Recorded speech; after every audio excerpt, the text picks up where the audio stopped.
तर आज मी एका अशा गावात आलेलो आहे तिथे दर्याचा राजा राहतो आणि या गावाची दिवाळी आहे ना, अशी दिवाळी कुठेच साजरी नाही केली जात। तर मी गोष्ट करतोय दिवाळी कोलीवाड्याची। आणि आयुष्यामध्ये तुम्ही एकदा तरी या गावामध्ये नक्की या, या गावाची दिवाळी पाहण्यासाठी आणि या देवाची प्रथा पाहण्यासाठी नक्की या। मंडळी, तर आपण 13 Day 13 व्हिडिओ चॅलेंज घेतलेला आहे।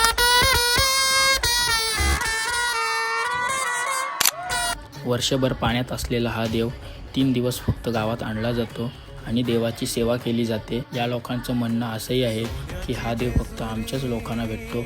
बाहेरच्या लोकांनी पण शोधायचा प्रयत्न केला होता, पण त्यांना हा देव सापडला नाही। मग थोडी एन्जॉयमेंट केल्यानंतर मी घेतला देवाचं दर्शन आणि या गावामध्ये आपल्याला सर्वात डेंजर फटाके वाजवण्याची पद्धत बघायला मिळते। मंडळी, तर तुम्हाला फुल व्हिडिओ बघायचे असेल तर आपल्या यूट्यूब चॅनलवर व्हिडिओ अपलोड केलेली आहे, तिकडे जाऊन तुम्ही बघू शकता। आणि अशात तुम्हाला ब्रँडेड व्हिडिओ पाहायचे असेल तर आपल्या अकाउंटला फॉलो करायला विसरू नका।